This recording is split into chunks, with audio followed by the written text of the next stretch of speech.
Ladies and gentlemen, we're into week 11. It is fantasy football season coming to the fantasy football playoffs. Kevin Tompkins, Andrew Cooper, Britt Flinn will be joining us. It is lightning round here. Fantasy Alarm, Better Sports Network. Coop, my man. The double-digit weeks are here. They're upon us. What a game last night. How are you doing, my man? I'm doing good, dude. And double digits. I'm doing double duty today. No producer for some reason here in the show. So I'm in charge, dude. I got keys to the castle. So pretty much I'm the boss right now. I can do whatever I want. True. And yeah, that's pretty true. That's true. And yeah, that's true. That's true. That's true. That's pretty true. That's pretty true. I mean, that's true. Yeah. That clip never gets old because it is such an uncomfortable amount of it's true. Yeah, that's pretty true. It goes on for longer. I actually ended it before it was even over. There's actually a couple more in that clip, but the director's cut of that is actually like a 3. They showed that at Cannes, I believe. That's right, dude. Yeah, no, it's a long one, and it won. A couple people walked out during the final It's Trues, and they honestly, when they heard what happened after that, they were really disappointed that they missed the end of it because it's a good one. Right. And they had those guys up on the stage show and they asked them, about those last It's Trues, and they missed out. There was so much nuance and so much peek behind the curtain. That's right. Yeah. And I mean, I'm in charge, so I can play it again if you want, but maybe we'll keep the people waiting. We'll keep the people hoping. So we can mix that clip in, and maybe we'll throw some fantasy football in there, but it's going to be that clip mostly today. Mostly that clip, yeah, but some fantasy football. Yeah. We await Miss Britt Flinn. She will be with us today. She is with ESPN Chattanooga during her weekly segment with them, but she'll be with us soon. ESPN the Noog, the 4-digit Noog, but she'll be with us soon. So we await Britt Flinn. And also now people are popping in. Adam Bernard in the producers here. Britt's here. Let's get her up and running. And also people popping in the chat. What's up, Albert? How's everybody doing today? Let's talk a little bit of football. There she is. There she is. Hey, guys. How was the Noog? It was great.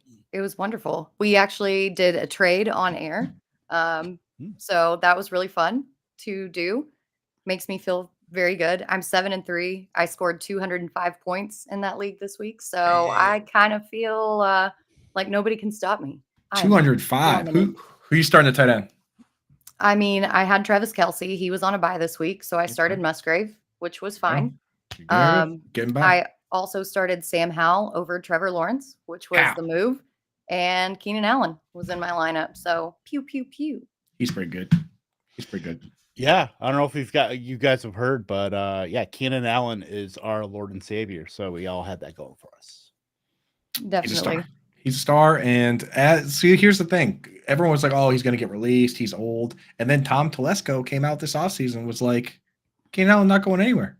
He goes, he's our Charlie Joyner. That was the exact name he dropped. For those that don't know, Charlie Joyner joined the Chargers at Keenan Allen's age, and then he played till he was like 38. So according to Tom Telesco, Keenan Allen just getting started.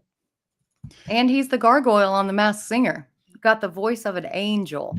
You and Ani Cooper on top of that one, I'll tell you guys. I've learned a lot about The Masked Singer, all of it against my will, from you and Ani Cooper. I don't know if you got. Oh, sorry. Go ahead. I'm just going to say you need to give me Ani Coop's number so that we can actually talk. Yeah. And instead of saying, hey, Coop, tell Ani Coop this. Trust me. Coop, tell Britt this. Yes. Next time it comes across any sort of talk of that kind comes across my screen, I will direct link you guys because I'm out on the map. I've actually never even watched one episode of Masked Singer, but I've heard about many of them. Yeah, it's so good. Neither have I. And I think a big signal for Keenan Allen really should have been that I was fully in on him as a noted ageist and hater of most old players. The fact that I was in on Keenan Allen at price probably should have told you guys, hey, maybe we should draft this guy. Let's do it. Yeah. But look, with the double-digit weeks here, obviously fantasy playoffs coming in. Speaking of coming in, a lot of people coming into the chat. What is up, Hal? Of course, we got some Twitch gang hopping in here. We got some questions that we will be answering here. Obviously, yeah. Throw on all the pairs of shades that you got, Coop, because the Twitch. I do throw on a lot of different shades. We've got shades for different occasions. The Miami hangover shades for teams that play in Miami and they blow it. But no, these are the special Twitch Gang glasses, the red for the Twitch Gang. Shout out to we got Brad McCoy in the chat, dude. E. Simon. We got the gang. Twitch Gang's representing today. Some days they don't show. Today they're here. Let's go, baby. What's up? Yeah. Twitch Gang, we're getting some questions filtered in. We will definitely answer those here in just a second. Just want to kind of set the table for today as far as what we're doing. Look, we some players, from when we looked at them in the preseason, we had, kind of that preconceived notion of what they were going to do, how they're going to be involved in offenses. It's really not a who we got wrong, who we got right. It's who our opinions have changed on as far as, how we perceive this player then to now and how we can use that to change some of the information in a player. For me, we just talked about him, kind of Keenan Allen, where, we knew he was going to be a target earner with the Chargers, but I mean, man, I know Mike Williams went down, the ancillary guys with Josh Palmer getting hurt, Quentin Johnston being kind of up and down, has really put Keenan Allen into this dude has to get 34 or 35% of the targets every single week. And the fact that Justin Herbert in this, Kellen Moore offense, throwing the ball all over the place, he has pretty much been the primary read almost every single time and it's obviously helped us here. Keenan Allen's been just a destroyer of worlds this season. Actually, since he came back last season, he was wide receiver 2 at the end of last season, I think for the last 8 weeks, only behind Justin Jefferson, and has kept that up all season. So look, Keenan Allen, I don't think we all saw maybe this kind of production continuing. We thought it maybe would taper off a little bit just because of more weapons, but the fact that they haven't had the full complement of weapons in Los Angeles has really boosted up Keenan Allen. And if you had to redraft fantasy football starting now, you'd be taking him at the end of the first round. Yeah, and there's a lot of, when you look around the wide receiver landscape and what makes certain guys good or not, you have to think about what their skill set is and how that's going to translate to aging, right? Like the guys, if you rely on speed, you're in trouble. Like unless you're Deshaun Jackson or T.Y. Hilton and you can keep that speed up and train the way, if anyone's seen the way Deshaun Jackson used to train in like high school and stuff, like you can understand why that guy can keep his speed going. Like that dude was working out like 3 a.m. With his helicopter dad, but like a lot of these guys, you lose the speed or you get an injury and you lose that, like one cut burst. Guys like Dez Bryant and Jordy Nelson, that used to just take slants to the house. Once that was gone, they kind of tapered off a little bit. Whereas some of these other guys where they rely on body control and hands and they were never fast. Keenan Allen's slow as hell, dude. He's like bottom 15 percentile in speed. Guys like him, Anquan Bolden, Larry Fitzgerald, like these guys can play forever because all they're doing is using their positioning and their incredible hands. So like, I think Keenan Allen's not just this year, but he's got probably a knock on wood, as long as he's healthy, a few more years of doing this exact kind of thing, because when you watch him play, there's no reason he can't keep doing it because it's not flashy. It's not fast. It's just business. And I will say something else about Keenan Allen, because this can sometimes harm wide receiver ones when their secondary receiving options go out. Teams can tend to double team them to kind of take them out of the game just because they focus their entire defensive scheme on stopping this one player. Keenan Allen hasn't let that happen. He still gets open because of his exceptional route running, and then he can still get yards after the catch. I mean, it's truly a testament to how good of a football player this guy is. Yeah. And gang, would you say that Keenan Allen is a professional wide receiver? Bring that back. Dude. Truly though, I mean, like he's the definition, man. Like just does everything exactly right. So let's just keep him healthy, baby. And yes, in the chat, Patrick G has it right. Allen is a G. Yeah. If anybody would know who is G, it's the guy who has G in his YouTube name, I'd say. Do you think that's why he went with Gargoyle? Because the Gargoyle is a G? You never know. That's the secrets. That's the secrets of the Masked Singer. They can't reveal their secrets, Britt, or do they? Actually, I think the whole show is premised on them slowly revealing secrets. Is it not? Well, it's clues. It's not secrets. It's just clues. Okay, same thing. So I got a player that Britt actually mentioned earlier. You mentioned you started Sam Howell over Trevor Lawrence early on. I was not sold on Sam Howell because people were saying he was going to run for like 1,000,000 yards and be this like mobile QB, and I didn't really see that. But the thing is, he hasn't had to be that. So Sam Howell's a guy I was kind of down on, and I'm willing to say that not only is he not bad, but he's good for fantasy, and he might actually be making an argument to be the guy of the future. For a while there, it was like he'd come out, have a bunch of turnovers, but also just keep chucking and throw some touchdowns. Now he's kind of cleaning it up a little bit. I mean, I know they're throwing more than any other team. It skews the stats, and his rate stats aren't amazing, but he's also still a rookie. So this guy, Sam Howell, has really grown on me, definitely for fantasy. I find it hard, like in this current landscape, you have to kind of really stretch the imagination to not have him in your top 10 rest of the season, right?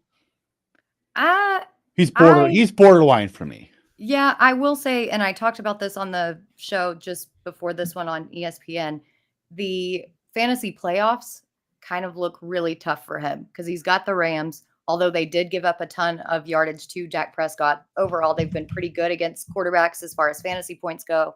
Then they have the Jets, then they have the 49ers. So if you're looking at him for the fantasy football playoffs, it might just be a little bit more difficult, and you might want to have a pivot. But yeah, what he's done so far this season, especially getting sacked as many times as they've allowed him to get sacked, is just really, really impressive. Yeah. I'll say that, you know, those are tough matchups, but I mean, like he was definitely able to hang with the Eagles twice now, you know, he hung with the Cowboys. So I don't know, maybe not crazy, or he has played the Cowboys yet, but he hung with the Eagles twice, dropped over 30 points on both of them. So maybe. Yeah, Howell's been pretty solid. I mean, the fact that, you know, what was the stat? He threw for like over 300 yards and like only 80 were to the wide receivers. Like, you know, is something crazy like that. But right. Look, he's been great for fantasy. He is, you know, maybe not as good in like the real life NFL. Although, look, Washington really doesn't have a lot of options right now as far as, you know, unless they want to dip back into the draft. But as a guy who was, you know, 2 years ago, like the top quarterback coming out of, you know, North Carolina, and then kind of fell from grace a little bit, and Howell snagged by the Commanders. I mean, I think they've done a pretty good job of at least letting him kind of pass through it.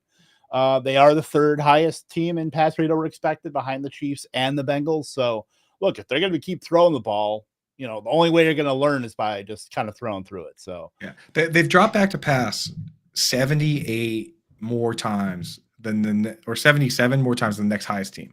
And that team, you know, they haven't had their bye week yet, but if you even go through and find the team so Joe Burrow would be next highest, right? Of a team that's had his bye week, he's dropped back to pass 383 times. Sam Howell's dropped back to pass 468 times. So one bye week isn't going to correct that number. Like, I think Sam Howell he's on pace to shatter the record for dropbacks, and he's probably going to lead the league.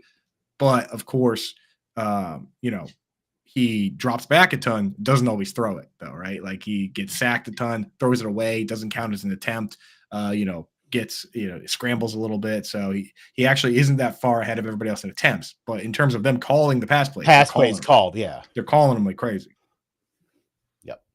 Let's get into some of these questions here. Start out with Twitch Gang here. Brad McCoy, what's up, guys? Twitch Gang. I'm at 4-6 now. Have Justin Jefferson. I don't know if he's coming back this week or not. Do I trade him and Mostert for Saquon, Michael Pittman, and Deontay Johnson? I mean, it's obviously the window is open for Jefferson right now. I just can't really quantify trading him for, you know, kind of Saquon, Pittman, Johnson. I don't know. What do you guys think? I'm kind of on the fence on it, but I would rather keep the best player in the trade in Jefferson coming back with a renewed kind of optimism for the Vikings passing game with our cover boy this week, Josh Dobbs. Yeah, I'm very excited. Somebody actually offered me a trade for Jefferson about a week or two ago because he was still on IR, but I'm not getting rid of him. I fully believe in Josh Dobbs. A lot of the pundits out there say that Jefferson is actually going to be better with Josh Dobbs because he doesn't have that hesitancy and he has that mobility in the pocket that allows him to scan the field a little bit longer than Kirk Cousins simply just going through the reads and potentially taking a sack. So I'm holding on to Justin Jefferson. I know that Achane is back. Achane, as explosive as he is not going to phase out Mostert. Mostert is still going to get his. Yeah. I fully believe it. The only reason I would do that trade is hypothetically, if Saquon, Pittman, and Deontay Johnson would all go directly into your lineup, and you think Yeah, you're if going you're to starting like Jahan Dotson, like your Right. wide receiver 3, then yeah. and you think you're going to lose this week, like, because if you lose, you're done, right? If you had 7 losses in most formats, you're probably not going to make the playoffs. And if you think about it, if Jefferson doesn't play this week, then he comes back for week 12, and then week 13 right after that he goes on bye, then you're kind of, I mean, you're probably going to lose one of those games anyway. So if your back is really up against the ropes, maybe I would do it, but you also have to worry that maybe you're creating a monster by giving, if you know the other team you're trading with is like 9-1, and you give him Justin Jefferson, it might not even matter what your team does. So there's a lot that goes into these trades. That's the only way I would do it, but I'm probably with these guys that you just keep your best players and you hope for the best.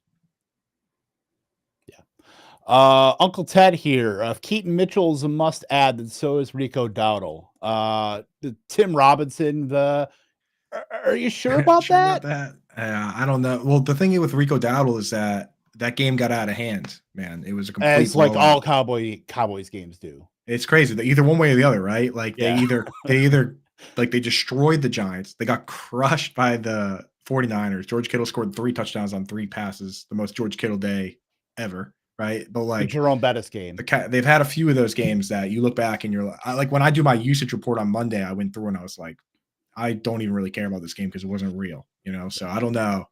Keaton Mitchell is like, I think he's got a real carved out role, whereas Rico Dowdle's role is just backup. Yeah. As the resident Cowboys fan, I know that Pollard has disappointed, but yeah, they're not going to go away from him. Like I didn't include Dowdle on my waiver wire article specifically because it's a usage thing. Yeah. Ted coming back. Wait, did you say Justin Jefferson's better off with Dobbs than Cousins? I mean, you could certainly see that with how much, on pass plays called, if Dobbs is being able to scramble and get around, sacks and all that. I could definitely see the reasoning behind that. But Britt, defend your take. I guess we're going first take here. So Shannon, sorry, Stephen A, sorry, Britt. Well, it wasn't even my take. All I said was some of the pundits are saying that Jefferson is better off with Dobbs than Kirk. We don't know because we haven't seen it. I'm simply a messenger and reporting it. But what I will say is that ability to scramble could potentially make that come true. Yeah, makes a lot of sense. Just gives more opportunities. Absolutely. All right, let's go up to the Simon had the most recent question. Yeah, my mouse is completely whacked out right now. I got to change the battery. I'm being offered McBride or Schultz. Who should I take with Ertz coming back to hurt McBride? That's the $1 million question with Trey McBride. And I can't, this has been my quote du jour, or at least of the year, is you can't put the toothpaste back in the tube once Trey McBride is out of it. So I would be taking Trey McBride, though. Dalton Schultz is, in this offensive environment with the Texans, has been pretty damn fantastic. But Trey McBride is just the upside, what he offers with Kyler now as pretty much a top 2 target on the offense. Isn't a gimmick or gadgety type guy. Taking McBride. Yeah, I think that guys like McBride and Kincaid at this stage aren't going to go back to just being like a 50-50 rotation where they come out of the game. I think that the team's just going to – and the thing is with Dawson Knox, they were working him into the game anyway. And I think they're just going to find ways to get these guys on the field at the same time. Now, the thing with both these players is that regardless of who you have, you should probably have 2 tight ends on your roster because, one, Trey McBride still has a bye week. Right. And he also has the uncertainty with Zach Ertz. So you're going to need somebody anyway. With Dalton Schultz, the problem you run into is that Schultz has easily the worst playoff schedule of any tight end. Because I started looking at it early, we're getting to that point. And I was hopeful that Kevin Byard being out would, being traded to the Eagles would mean that the Titans weren't as good versus the tight end. This week, Cade Otton had been on kind of a tear. They really shut him down. So upcoming is he's got a matchup this week, the Titans and the Jaguars. I'd be paying really close attention to what Evan Ingram does, because if the Titans shut him down too, the schedule for Dalton Schultz in playoffs goes Titans, who right now are like the 4th best team versus tight end, the Browns, who are the number 1 team versus tight end, and then the Titans again. And if that week one, let's say you have a bye week or you survive the first matchup versus the Titans, but Schultz does bad, are you really going to start Schultz versus the Browns and then start him again versus the Titans? No, you're going to need somebody else. So personally, I'm just going to go Trey McBride for that alone. But regardless of which ones you have, I wouldn't just say, okay, I have McBride now, I'm all set. I have Schultz now, I'm all set. You still need to focus on the position and make sure that you're preparing for the worst, and at least preparing for McBride's bye week. And I will add in there, it does seem like Arizona and their offensive playbook is really geared towards the tight end. I think over 30% of their targets are going towards the tight end position. It didn't change with Kyler Murray coming back. Mm-hmm. Now with Nico Collins potentially coming back, Robert Woods being back in that rotation, John Mechie even made an appearance last week. We don't really know how that target share on this Texans offense is going to be split. And Noah Brown, as much as he's come on, I don't necessarily know that you can take him out of the rotation either. So I think that results in a lower target share for Schultz. And as you mentioned, Coop, that is very, very difficult in the playoffs. Yeah. Yep.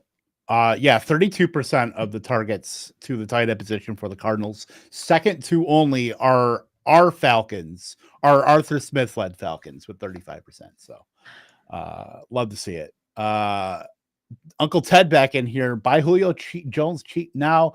He'll get those Goddard targets over the middle. JJ could still smoke all linebackers. Well, unless he's changed his position to tight end and has shed the fancy Quez Watkins label. Don't quite see that. Look, Philadelphia is so condensed. They were condensed already to AJ Brown, Devonta Smith, and Goddard. You take one of those guys out now. Quez Watkins, when Goddard was out, didn't really do much, in that long stretch of games last season. So this is just something that, Julio Jones is out here for a ring. I don't know if he's in for 60 to 70% of the routes though, with more than like a handful of targets. So Julio Jones, unless you see something crazy happen for multiple weeks, I don't think you can really bank on any kind of production from him.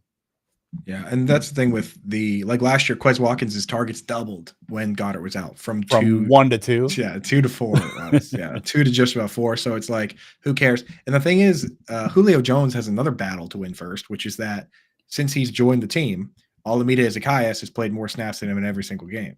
So he's not even he doesn't even have an entire role to himself. He has half of a role, and as of right now, the lesser half of the role. So it's a interesting thought. But I don't know if I would buy him. I don't think you have to. I think what you do is you can sneak him onto the very, very bottom of your bench.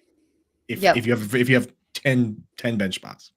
And if you look at the playoffs again, because that's at the point of the season that we're in, the schedule for the Eagles looks very favorable for the running game. I mean, they've got the Seahawks, they've got the Giants, and then they have the Cardinals.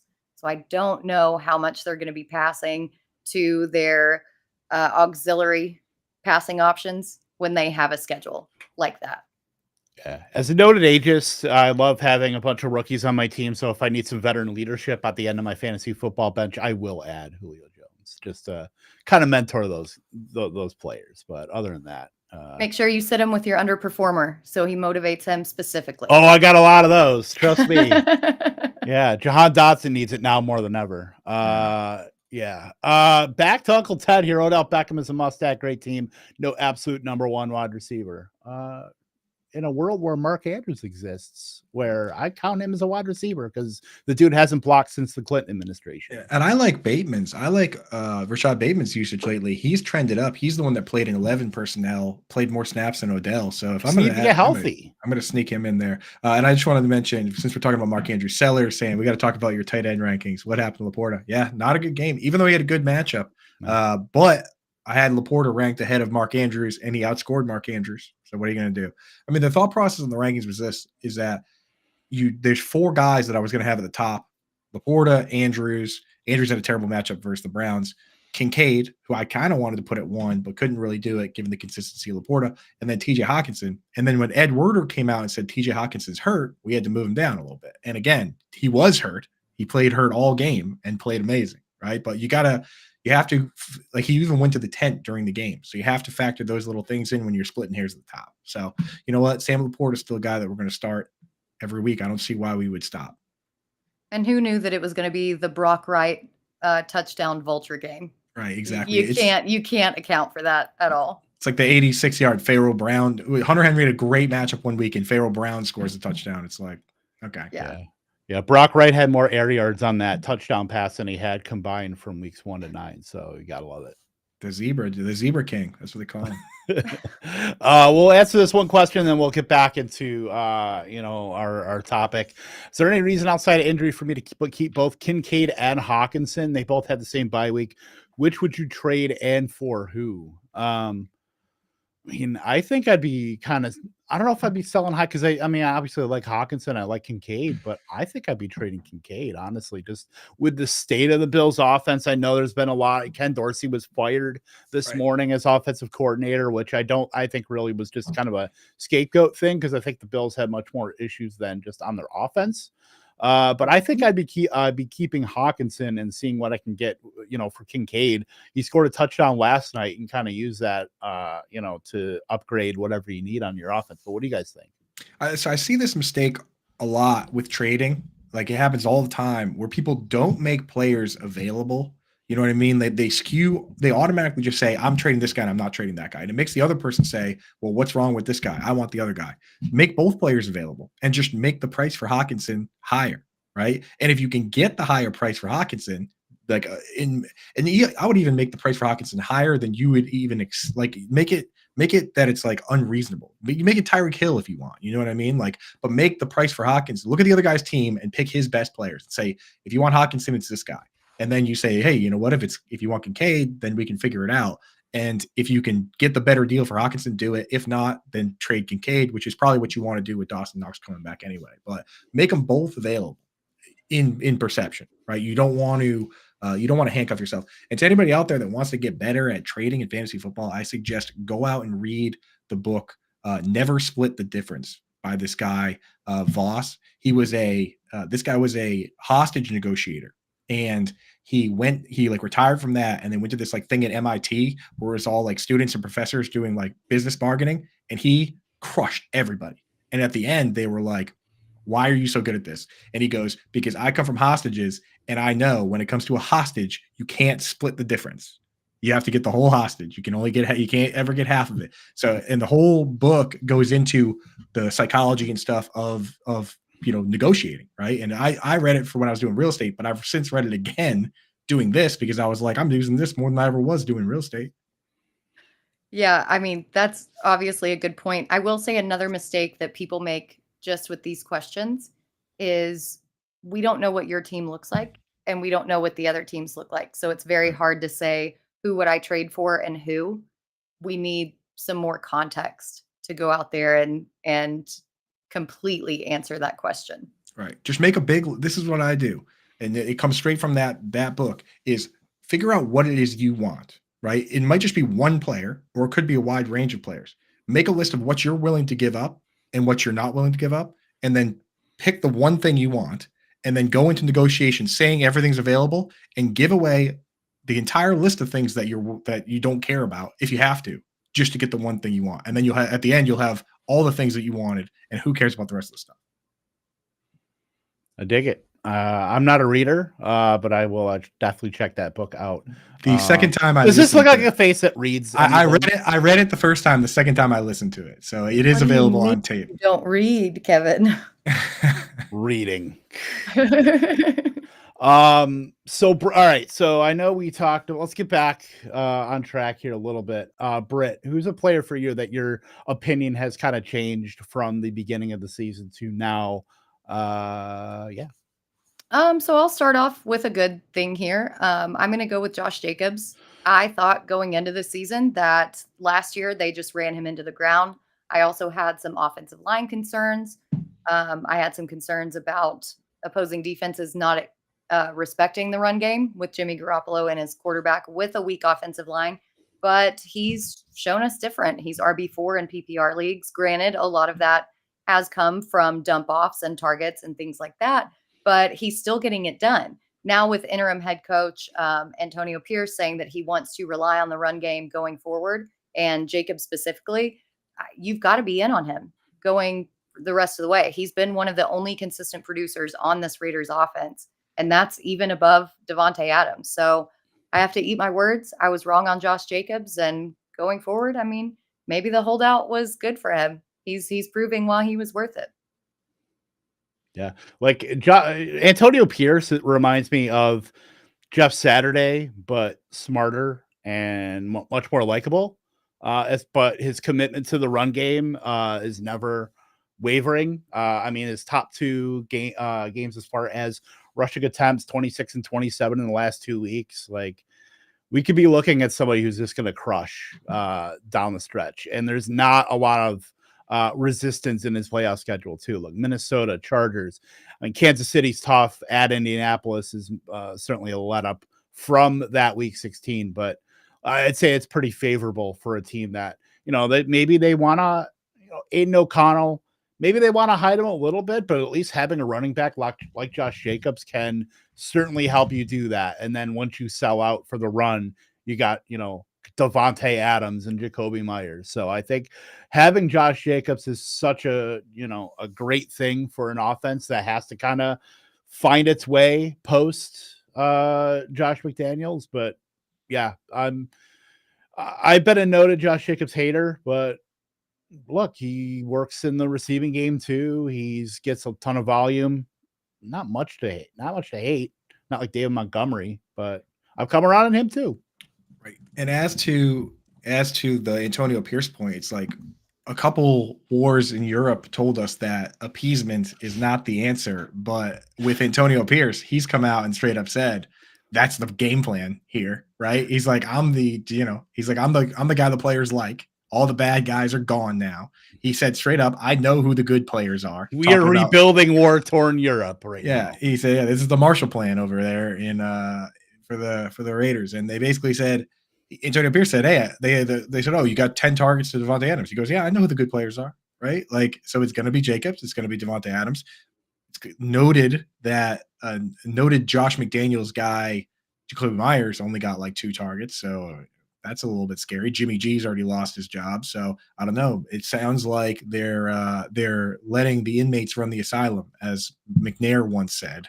We've seen the locker room videos. Like, it is true inmates run the asylum in Vegas. Oh, they're playing. They're having fun. It's okay. They're playing basketball and like they're all smoking cigars and like the cigars is a little crazy. But the thing is though, like, I don't mind videos like that because it's better for them to be hanging out in the locker room, hanging out with each other and being friends and stuff, then everybody goes to work. And then after work, you just go home and then you go and get into trouble in Las Vegas. Like, yeah, there's a lot more trouble to be had in Las Vegas than smoking cigars in the locker room and shooting around some mini basketballs. That's what I'm saying. So the fact that they're all hanging out and they seem like they're friends, it's a good thing. It's a good thing for fantasy football that now only the best players are getting the football too.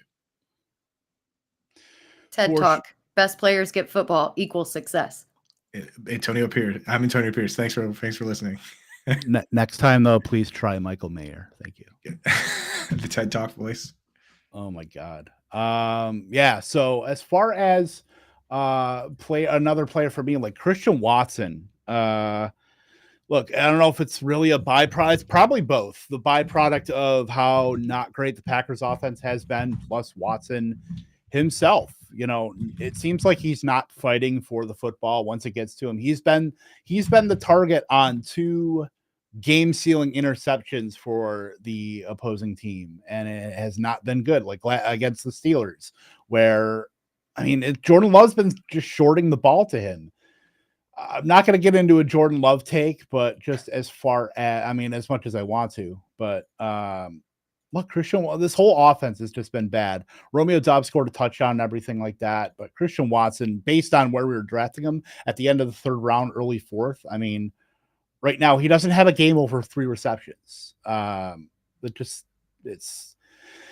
It's not good, and it's making me have to eat my words as a Fargo resident, as a Packer fan, as a guy who cannot say anything bad about Christian Watson. It's not Jover till it's Jover, but we're Jover adjacent. Yeah, and I don't think it's the end of the world for him, especially in Dynasty. But in redraft, that's a great point. That it's like you have to look at what the QB does, right? When Teddy Bridgewater comes to a team, whenever he gets a start, you got to know whoever's running the deep routes is probably in trouble because he just doesn't like throwing them, right? And there's some quarterbacks that love it. Like Deshaun Watson, as of late, has been, Amari Cooper's 5 catches for over 100. Like that seems to be the plan. You know What's what I up mean? with Like, these former Dallas receivers like Noah Brown, Mari Cooper, Britt? Sorry, I know that kind of stung. I have an answer. It's because Jerry Jones is dumb. Right. Yeah, there's a picture of the 3 of those guys going off, but Brandon Cooks went off. So maybe we're back. Maybe we're back. Yeah, but the thing is, Christian Watson, like if he was in the right spot, then he would be the guy getting those looks. But it all depends on the tendencies of the quarterback. Like we've learned, some of the mobile quarterbacks at times don't like throwing it up for grabs to some degree. Some of them do, but like Sam Howell, he does not like taking a 3-step drop and just throwing a fade ball to Jahan Dotson, right? So he's not willing to do that. But a guy like Justin Herbert is willing to do that with Mike Williams and just throw it up for grabs. And that's why Mike Williams is good, even though they're similar type players. So it boils down to QB tendencies a lot of times. So I'm not writing Christian Watson off completely in Dynasty, but for redraft, it does not look like Jordan Love likes throwing that type of pass, right?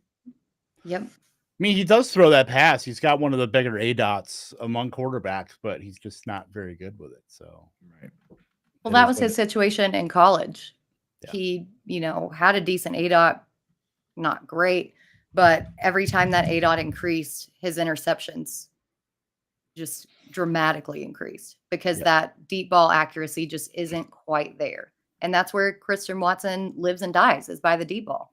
So it's just not a good mesh. It's not a good synergy going on there. The feng shui is definitely off in Packerland.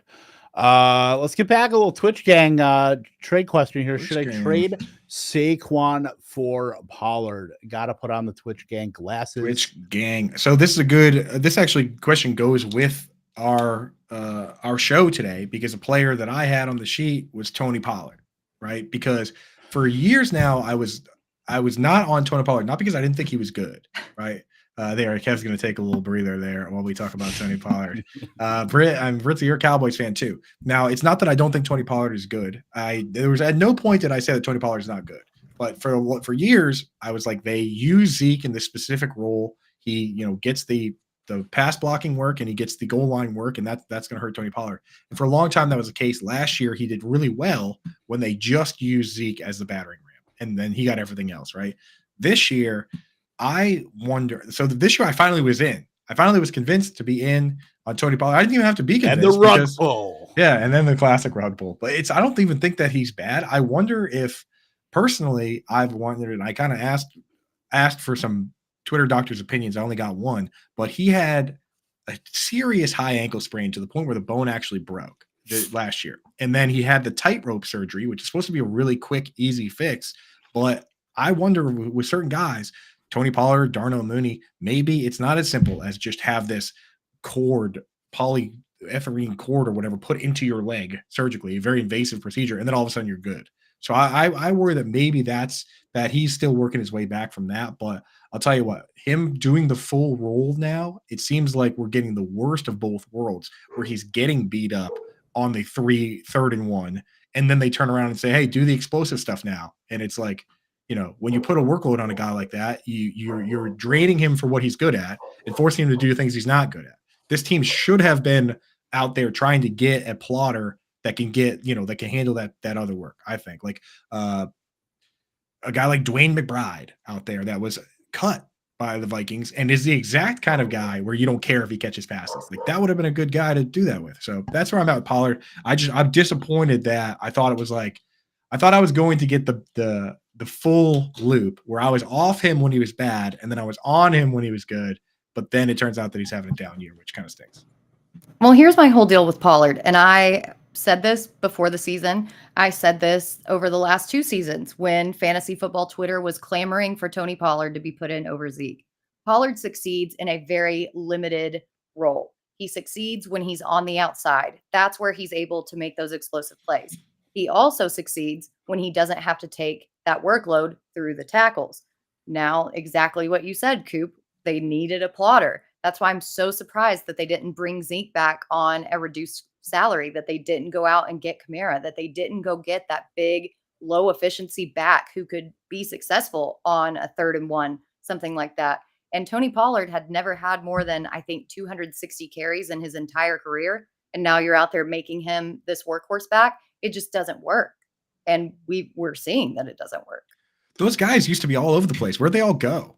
Like, there used to be Jordan Howards and Alfred. They're all in the retirement home is where they're at. Jeremy Hills all over the place. Like, where are the Jeremy Hills now, dude? Like, there's one Gus Edwards. That's it.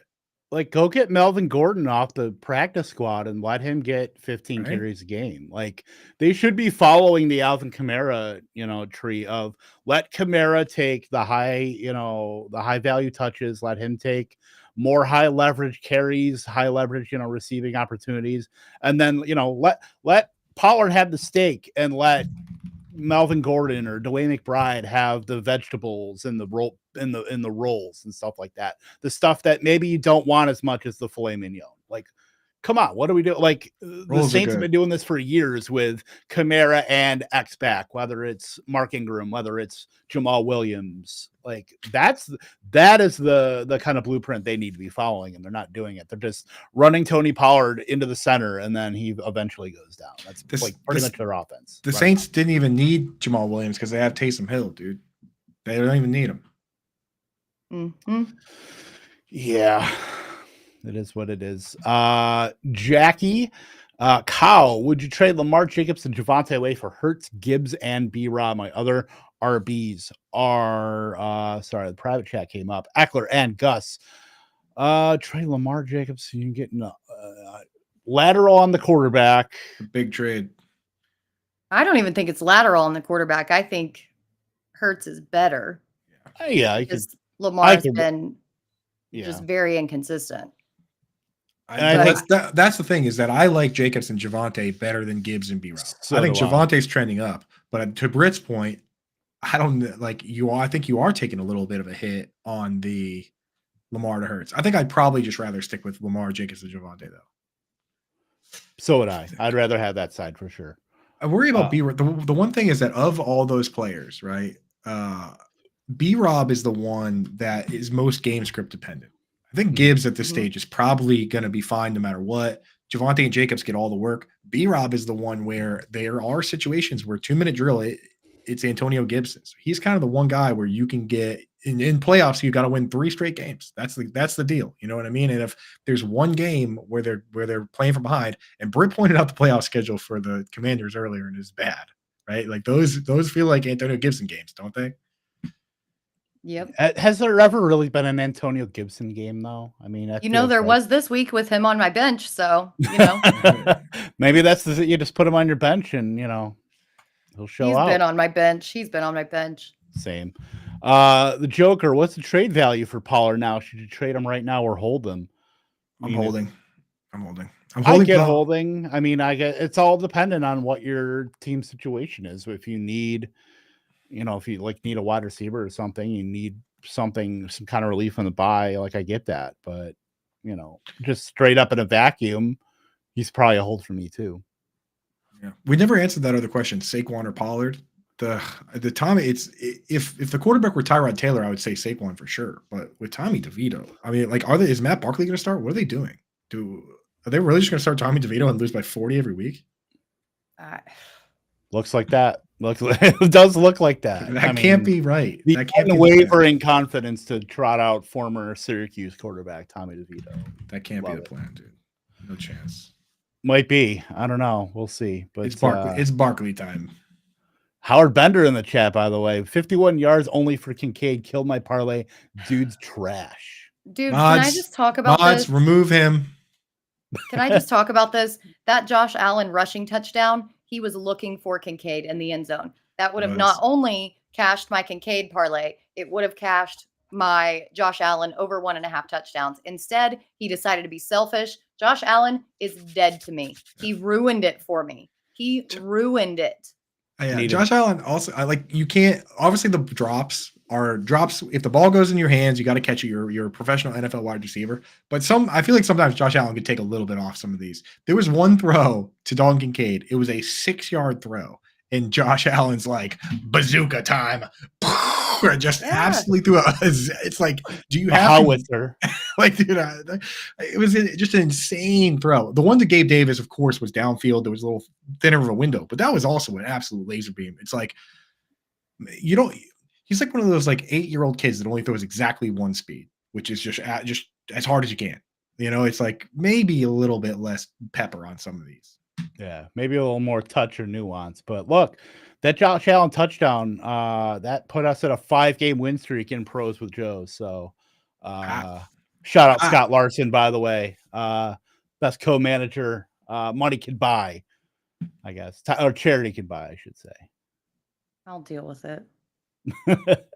Hal in the chat, always like to see him every week. 14 team PPR, give Ty Chandler and Rice, assuming Rashi, for Jefferson, that owner is Madison, and offer me Gainwell for Chandler trying to counter. Give Ty Chandler and Rice for Jefferson. I mean, what for Justin Jefferson? Run to the podium. That's not going to stand. No, it's not. But owner is Madison, offer me Gainwell for Chandler. I'd rather have Ty Chandler than sure. Kenny Gainwell right now. Yeah, Cam Akers is not coming back. Yeah, Ty Chandler's. I like having Ty Chandler, but if you can trade Ty Chandler in a package for anything, you do it. Right. Mm-hmm. Like, well, yeah. I mean, Cam Akers is going to be trying to pull an Aaron Rodgers here and coming back for Week 16. Like, that's not going to be happening for a running back who has had his second Achilles injury in as many years here. So let's, we're up against, we got another like 7-8 minutes. Should we build a showdown lineup? At least this showdown lineup is a little bit better this week than Carolina and Chicago. A little bit, but a lot of it. We'll see. We'll see. All right. Well, look, I'll just put it up here now. I have not taken a super deep look at this slate, but I don't know if I want the quarterback at the captain spot this week. This might be I don't know. Jamar Chase is going to be the chalk, I would say, in the captain slot. What do you guys think? Yeah, but that's so expensive. It is. It really kind of handcuffs you as far as what you can do with the rest of your build. Mark Andrews is the chalk, dude. The Bengals have been so bad against the tight end. They lost both of their safeties in free agency. Both of them. The two players, not just their two starting safeties, not just two borderline, Pro Bowl starting safeties or actual Pro Bowl starting safeties, but the two players that played the most snaps on their defense last season. Both of them played 98% of the snaps last year. And then they just were like, well, we'll figure it out. And they have not. So I like Mark Andrews, man. Works for me. A lot of the buzz will go around Keaton Mitchell as far as a pay down play, but I would rather have Gus Edwards there for the ownership savings, even though he is a little more expensive. What do you guys think about that? Ownership savings and the snaps. I think that Edwards is still that back, with Mitchell just being the change-up back, and as explosive as he is, if the touches don't work out when he sees them, I don't really know if it's going to work, I do think the Ravens roll the Bengals here, honestly. I do think it's a really good spot for the Ravens at home. I think I saw a stat where the Bengals are like 1-25 as road dogs, like going into Baltimore. So I'm going to pull that up, but yeah. The question with Gus Edwards is, does he score 1 touchdown or does he score 3? Mm-hmm. Yep. A guy that, if we're going to go, so I know we went with Andrews already. I do like the way Rashad Bateman's been trending. I will say that, I did too. That he went from a guy that was playing, that was, at times the 4th guy in snaps on the team, even behind Nelson Aguilar. This week he played, Zay Flowers ran 30 routes. Most weeks, Zay Flowers runs double-digit more routes than anyone else. Flowers ran 30. He ran 26, and Mark Andrews ran 27. So he's kind of right there playing a lot of 2 wide receiver sets. I think Bateman, at his price, we're catching him on the way up. Is this something that we can do? We have to have Lamar in here, I would assume. I wouldn't even go Lamar, honestly. Would you just go the other way and play a pass catcher and Burrow? Yeah. for the Totally. comeback.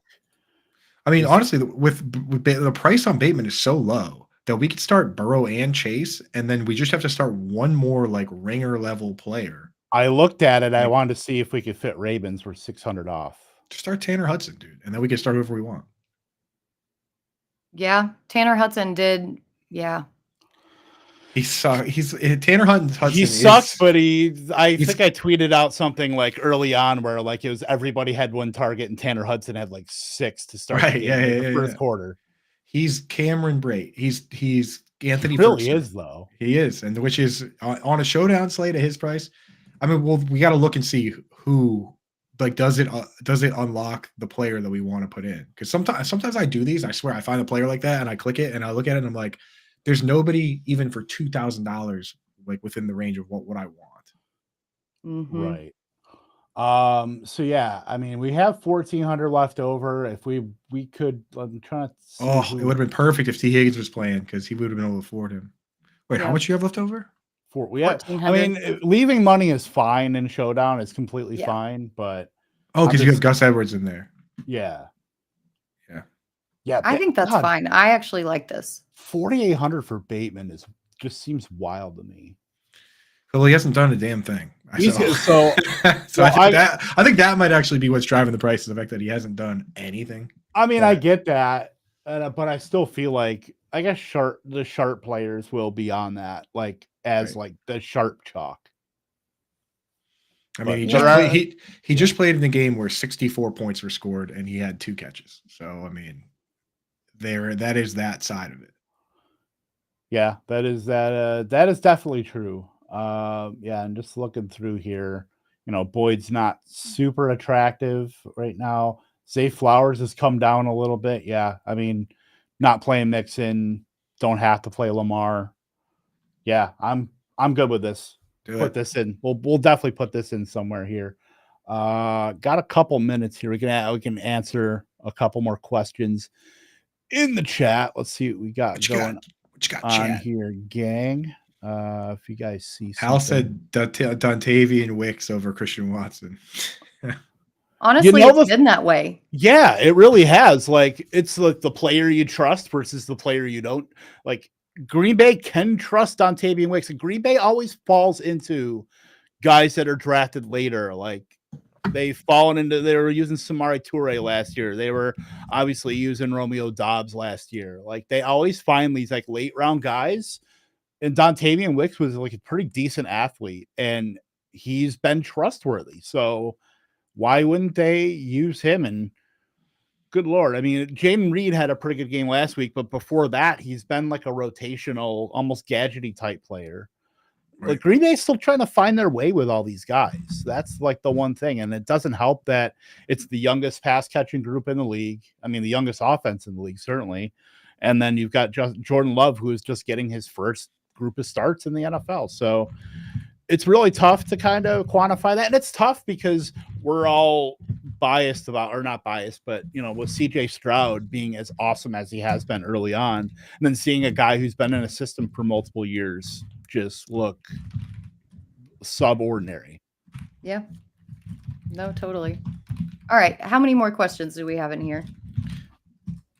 I got to jump because it's 1:55. I'm going to be on the next show as well, Alarm Fantasy Football with Howard Bender. So if you have more questions that we didn't hit, stay tuned. Stay on this channel. We will be right here with y'all. But thanks for having me, guys. I will be on the other side. Yeah, we will duck out of here as well. So Coop did not want to wait for us to do that because we get it. We're busy people. We get that. But Britt, anything else before we hop on out of here? I know you were obviously nooging it up in Chattanooga, so you came in a little bit late. But anything else before we hop on out of here? Yeah. Britt's Fantasy Blitz is coming back on Mondays at 2 p.m. Eastern. So that will be Monday and Friday at 2 p.m. Eastern here on this channel. And I also have a new series of sleeper picks articles coming out on Sundays, Mondays, and Thursdays for these games. So make sure to check that out over at fantasyalarm.com. I don't know if this is. And my target report bullet points video coming out momentarily, probably in the next hour or so. Talked a lot about Jalen Warren and what his kind of ascension is meaning for fantasy football now that he's taken a lot of early down work. So tune in for that. That'll be that won't be live. That will be just right on the Fantasy Alarm YouTube channel. So go ahead and check that out in about an hour or so. Other than that, of course, Target Report every Thursday, every snap, every route, everything on Thursday mornings, afternoons. So check that out on the website. For Coop, for Britt, Kevin Tompkins, we will see you next week, and I'll give you toodles.